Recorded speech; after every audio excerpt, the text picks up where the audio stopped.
सभी साथियों को नमस्कार, राम राम। देखिए आप लोग चित्र शैलियां 50 वो टॉप मोस्ट क्वेश्चन जहां से आप लोगों के एग्जाम में छपते हैं और मात्र 15 मिनट का समय लूंगा, है ना। 50% 15 मिनट का समय हम यहाँ पे वो क्वेश्चनों पे नजर डालेंगे जहां से पेपर बनता है, पेपर में आता है। साथियों, चित्र शैलियां और सुपर फास्ट रिवीजन, रिवीजन किसे कहते हैं ये आपको बिल्कुल मालूम होगा। आ जाइए आप लोग। और सभी विद्यार्थियों का प्रतिज्ञा में स्वागत रहता है 9:30 से 11:30 रात्रि के समय। जो विद्यार्थी राजस्थान जीके में कमजोर महसूस करता है अपने आप को, है ना, वो चाहता है कि सर मैं बहुत मेहनत करूंगा, तो बिल्कुल आपको हमारी प्रतिज्ञा जो 9:30 से 11:30 यूट्यूब पर लाइव चलता है उसमें आप सभी का स्वागत, उसके लिए प्यार मिल रहा है, उसके लिए बहुत बहुत आभार आप लोगों का। चित्र शैलियां यूट्यूब पर बिल्कुल निःशुल्क चल रहा है आप लोगों को। प्रतिज्ञा 02 है वे। राजस्थानी चित्र शैली का उद्भव माना जाता है। राजस्थानी चित्र शैली है। चित्र शैली का उद्भव कहां से माना जाता है?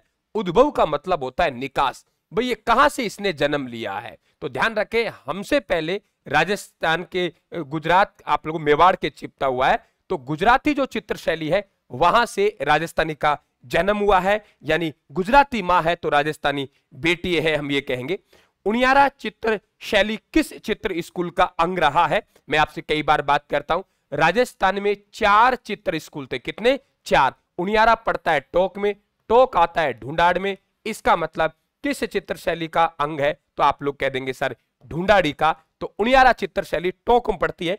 ढूंढाड़ी चित्र स्कूल है, उसके अंतर्गत आने वाली एक चित्र शैली है उनियारा चित्र शैली। राजस्थान चित्रकला का प्रथम वैज्ञानिक वर्गीकरण किसके द्वारा प्रस्तुत किया गया था?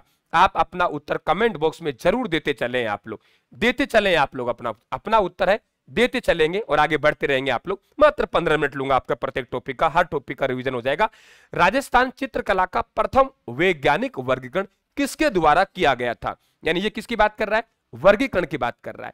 और ये वर्गीकरण किया है वो किसके द्वारा किया है? ध्यान रखें आप लोग, आनंद कुमार स्वामी के द्वारा। आनंद कुमार स्वामी ने, याद होगा आप लोगों को, 1916 में एक पुस्तक लिखी गई, उसका नाम था राजपूत पेंटिंग। राजपूत पेंटिंग में यह वर्गीकरण किया है। और आप बताएंगे आनंद कुमार स्वामी ने राजस्थानी चित्र शैली को क्या कहा है? ये इसका उत्तर आपको कमेंट बॉक्स में देना है कि बताइए राजस्थानी चित्र शैली को क्या नाम दिया आनंद कुमार स्वामी ने। राजस्थानी चित्र शैली का सर्वप्रथम वर्गीकरण करता था, यही आएगा हमारे पास में आनंद कुमार स्वामी। और आप लोगों को बताना है कि आनंद कुमार स्वामी ने राजस्थानी चित्र शैली को क्या नाम दिया है। ठीक है, किस नाम से पुकारा है उन्होंने? अगला क्वेश्चन, किसने पाली के नायक विठल दास चंपावत के लिए रागमाला चित्रावली बनाई थी? रागमाला चित्रावली, रागमाला का चित्र हर चित्र शैली में, लेकिन यहां पे आप लोगों को जो आंसर देना है वो आप लोगों को मारवाड़ चित्र शैली का आंसर देना है कि मारवाड़ चित्र शैली की रागमाला का चित्र किसने बनाया? वीर जी ने बनाया। अगर यहां चावंड होता निसारुद्दीन, मेवाड़ होता साहेबदीन, कोटा होता डालूराम। अलग अलग चित्र शैली में रागमाला, तो उसके चित्रकार भी अलग अलग आप लोगों को यहां मिलेंगे। ठीक है, अगला क्वेश्चन की बात करें हम लोग, ये रहा देखिए, आनंद कुमार स्वामी ने राजस्थानी चित्र शैली को क्या नाम दिया था? अभी मैंने आपसे पूछा है और आपको बिल्कुल इसका कमेंट बॉक्स में उत्तर देना है। आपका आ गया होगा, राजस्थानी चित्र शैली को इनके द्वारा पहाड़ी चित्र शैली का नाम दिया गया है। क्या कहा गया?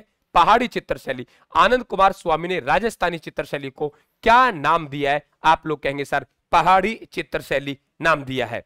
नेक्स्ट क्वेश्चन हमारे पास ये रहा, निम्नलिखित में से किस चित्रकला शैली पर मुगल प्रभाव नहीं रहा है? मुगलों का प्रभाव, आप लोगों के पास 4 ऑप्शन है, आप इसमें सर्वोत्तम चयन कीजिए। क्या उत्तर देंगे? देखिए यहां पे अलवर पे रहा है, अलवर पे आपसे पूछे अंग्रेजों का प्रभाव, तो अंग्रेजों का प्रभाव वाली एकमात्र चित्र शैली थी हमारी अलवर चित्र शैली। यहां आपके जैसलमेर चित्र शैली है, यहां मुमल का चित्र मिलता है, दाढ़ी मूछों का चित्र मिलता है। इस पे कोई बाहरी चित्र शैली का प्रभाव नहीं रहा, यानी मुगलों का प्रभाव भी नहीं रहा। अपना सुझाव कमेंट बॉक्स में देंगे आप लोग, ताकि उसके अकॉर्डिंग आप लोगों को ये नेक्स्ट क्लास उस पर आधारित मिले। या आप लोगों को चैनल को सब्सक्राइब कर लेना।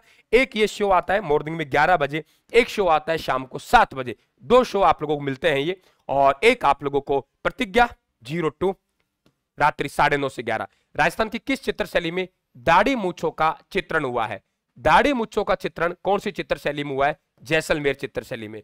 मुमल के चित्र तो है ही, उसके बाद हम लोग बात करें दाढ़ी मूछों का चित्रण भी हमको यहां देखने को मिलेगा। नेक्स्ट क्वेश्चन आपके सामने ये रहा, निम्नलिखित में से किस चित्र शैली में फर्रुख फाल का चित्र मिलता है जिस पर आसिफ खारो बेटा लिखा हुआ है? आप में से कौन विद्यार्थी बताएगा, बताइए। मैं इंतजार करूंगा आप लोगों का। इसका उत्तर कमेंट बॉक्स में कौन देगा? आपको कमेंट बॉक्स में इसका उत्तर बताना है कि ये आप लोगों के फारूक ताल का चित्र मिलता है वो किस चित्र शैली से संबंधित है। 4 आपको चित्र शैली मैंने नीचे दे रखी है। नेक्स्ट क्वेश्चन की बात करें, हमारे पास ये रहा, कलीला दमना चित्र किस चित्र शैली का है? देखिए कलीला दमना 2 गीदड़ है, फटाफट आंसर देते चलिए आप लोग स्पीड के साथ। 2 गीदड़ है, इससे बढ़िया रिवीजन नहीं हो सकता। 2 गीदड़ है और ये मेवाड़ के महाराणा संग्राम सिंह द्वितीय के समय बना। किसके समय? महाराणा संग्राम सिंह द्वितीय, महाराणा संग्राम सिंह द्वितीय के समय बना। तो ध्यान रखें ये मेवाड़ चित्र शैली का चित्र है और इसके चित्रकार है, उनका नाम निरुद्दीन है, निसारुद्दीन नहीं, निसारुद्दीन चावंड की चित्र शैली के रागमाला चित्र का चित्रकार है। नेक्स्ट क्वेश्चन आपको देखेंगे यहाँ पे, राजस्थान की किस चित्र शैली को कागजी चित्र शैली कहते हैं? देखिए बेटा कागजी चित्र शैली, और देखेंगे हम लोग कागज पर चित्र, कागजी चित्र शैली, कागज पर कागजी चित्र शैली। और ध्यान रखें जो बनी ठनी का चित्र है यानी किशनगढ़ चित्र शैली है उसे हम लोग कागजी चित्र शैली कहते हैं। बनी ठनी सावंत नागरीदास का आप लोग नाम जानते हैं, लेकिन ये व्याख्यात्मक सीरीज नहीं है। व्याख्या तो आप लोग 9:30 से 11:30 प्रतिज्ञा 02 में आप उपस्थित होंगे। ये तो एक रिवीजन सीरीज है, अपने आप को थोड़ा स्मार्ट करने का तरीका, अपने आप को मजबूत करने का तरीका है। किशनगढ़ चित्रकला शैली को उसके चरमोत्कर्ष पर ले जाने का श्रेय निम्न में से किसे दिया जाता है? इसका मतलब है किशनगढ़ चित्र शैली का जो स्वर्ण काल है वो स्वर्ण काल किसका शासन काल कहलाता है? नाम था बेटा सावंत सिंह। सावंत सिंह वृंदावन में चले गया और भगवान कृष्ण की भक्ति में डूब गया। अपना नाम बदल के क्या कर दिया? नागरीदास कर दिया। अपना नाम बदल के क्या कर दिया? नागरीदास कर दिया। मैंने एक फाइल भेजी है, आप कंप्यूटर खोलो, मैं अभी 1 मिनट बात कर रहा हूं आपसे।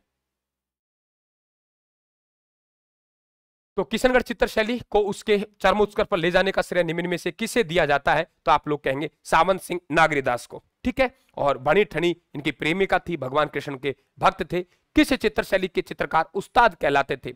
उस्ताद मतलब मुसलमान, कि एक चित्र शैली है उसके अधिकांश चित्रकार मुसलमान हुए हैं, तो आपसे कहेगा किस चित्र शैली, किस चित्र शैली के चित्रकार उस्ताद कहलाता है? आपने याद होगा आप लोगों को उस्ता कला, और उस्ता कला कहाँ का है? बीकानेर की। तो बीकानेर चित्र शैली में अधिकांश कलाकार मुसलमान रहे और उन्हें उस्ताद के नाम से जानते हैं। और उस्ता कला आपको मालूम है इसामुद्दीन उस्ता महाराजा अनूप सिंह का शासनकाल बीकानेर चित्र शैली का स्वर्ण काल कहलाता है। मेरी बात को सुनना है, सुनना है, मेरी बात को रोकना है, फिर इसको दोबारा 2 गुना स्पीड से प्लेलिस्ट अलग से बना देंगे, 2 गुना स्पीड से इसका रिवीजन कर लेना बार बार, तब भी आपको टाइम मिले, बस में जा रहे हो, ट्रेन में जा रहे हो, तो ये सीरीज आप पढ़ते रहना। रुकुद्दीन राजस्थानी चित्रकला की किस शैली से संबंध है? ये आपको उत्तर आपको देना है। कमेंट बॉक्स में 5 क्वेश्चन दूंगा और 5 क्वेश्चनों का आंसर आप लोगों को देना है।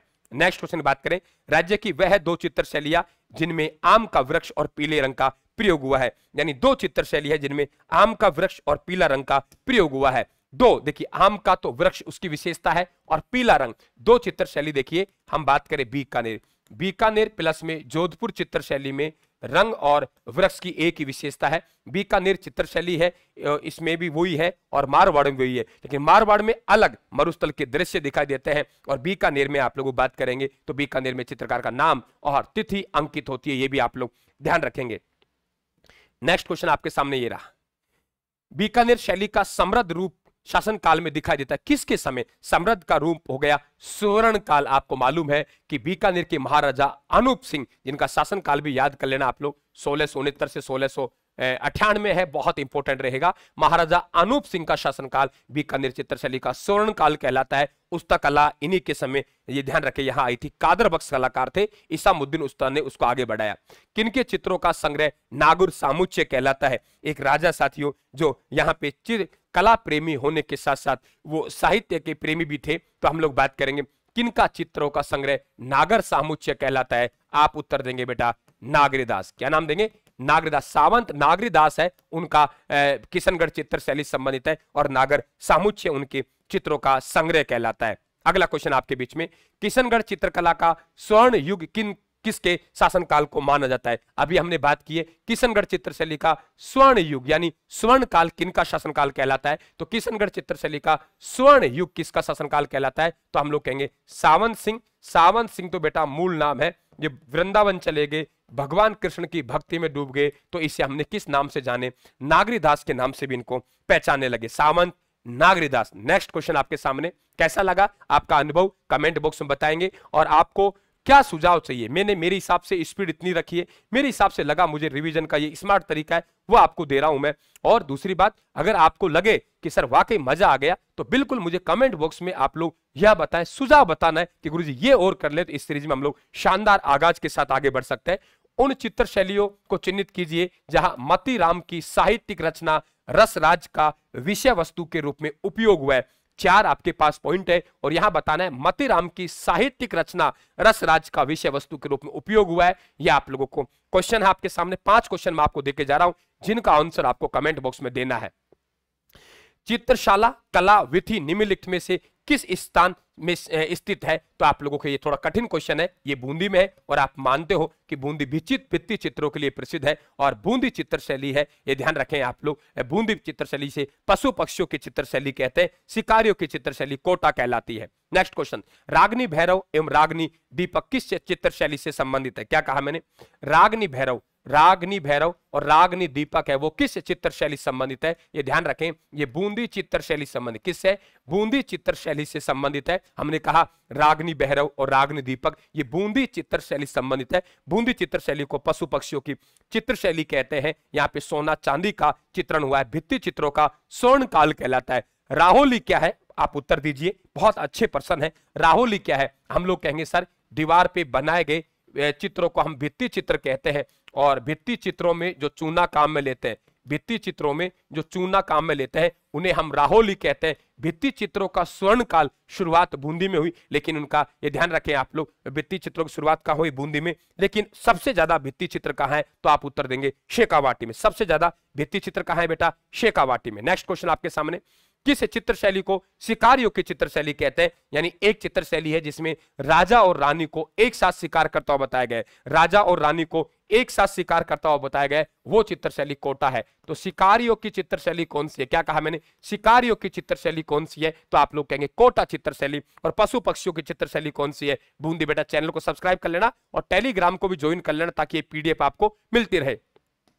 कोटा चित्र शैली के रागमाला नामक चित्र का चित्रण किया गया। क्या देखिए आप लोग, कोटा चित्र शैली के रागमाला नामक चित्र का चित्रण किया है ना? कोटा चित्र शैली के रागमाला नामक चित्रण किया। ध्यान रखें आप लोग, रागमाला 4 है बेटा, अलग अलग पॉइंट है चारों को रागमाला का। यहां हम लोग बात करेंगे कोटा की रागमाला किसके द्वारा? डालू राम के द्वारा। कोटा की रागमाला किसके द्वारा? डालू राम के द्वारा। मारवाड़ की रागमाला वीर जी के द्वारा, मेवाड़ की रागमाला साहेबदीन के द्वारा, और चावंड की रागमाला निसारुद्दीन के द्वारा चित्रित की गई। सबसे पुरानी यानी प्रथम रागमाला है वो चावंड की रागमाला 1605 में महाराणा अमर सिंह के समय चित्रित हुई। हाथी दांत का नहीं, हाथी दांत पर चित्र, हाथी दांत पर चित्र, हाथी के दांत पर चित्र यानी हाथी के मूल दांत पर चित्र। तो चित्रकार हो गया मूलचंद। और किस चित्र शैली का है? आप लोग कह देंगे अलवर चित्र शैली। अलवर चित्र, हाथी दांत का चित्र किस चित्र शैली का है? आप लोग कह देंगे सर अलवर चित्र शैली का, अलवर चित्र शैली का। और हाथी के दांत पर चित्र, मूल दांत पर चित्र, इसका मतलब चित्रकार कौन होंगे? मूल चंद होंगे। और अलवर चित्र शैली पे अंग्रेजों का प्रभाव हुआ है। तो गणिकाओं के यहाँ पे आप लोगों को दृश्य दिखाई देते हैं, कामसूत्र पर आधारित ग्रंथ दिखाई देते हैं। यहां देखिए आप लोग, निम्नलिखित में से कौन सा पेंटर है जो अलवर कला विद्यालय से संबंध नहीं है? यानी एक चित्रकार है जो अलवर चित्र शैली से संबंधित नहीं है, वो देखिए आप लोग, बलदेव, डालूराम, नानक राम। तो आप लोग कहेंगे यहां पे आप लोगों के नानक राम जी हैं। स्टेनोग्राफर 2024 का सवाल भी रहा है। आगे देखिए, अर्धनग्न अवस्थाओं में वेश्याओं के चित्र किस चित्र शैली की विशेषता है? मैंने क्या कहा कि एक चित्र शैली अलवर ऐसी चित्र शैली है जिसपे अंग्रेजों का प्रभाव है। कौन सी? अलवर। अलवर चित्र शैली ऐसी है, अलवर चित्र शैली, अलवर चित्र शैली, अलवर चित्र शैली, अलवर चित्र शैली पर किसका प्रभाव है? तो हम लोग कह देंगे अंग्रेजों का प्रभाव है। किसका प्रभाव है? अंग्रेजों का प्रभाव। तो अंग्रेजों का प्रभाव है अलवर चित्र शैली पे। और अंग्रेजों की आप जानते हो क्या पहचान है? तो अश्लील चित्र है, अर्धनग्न अवस्था में वेश्याओं के चित्र है, ये आपके अलवर चित्र शैली में। नेक्स्ट क्वेश्चन, चावंड चित्र शैली का रागमाला का चित्र किसके द्वारा चित्रित किया गया?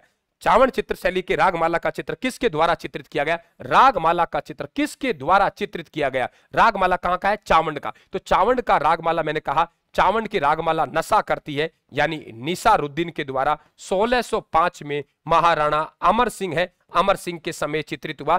चावंड की रागमाला नशा करती है इसलिए अमर है, तो अमर सिंह के समय यह चित्र चित्रित हुआ 1605 में। तो बिल्कुल बने रहे इस प्रकार के सीरीज में साथियों। मात्र 15 मिनट का समय आप लोगों को सुबह 9 बजे 11 बजे देना है, शाम को 7 बजे देना है। अगर वो समय कई बार आगे पीछे हो गए तो आगे पीछे भी आप तक क्लास पहुंचेगी। और एक प्रतिज्ञा 01 आप लोगों के ऐप पे बैच शुरू किया गया है।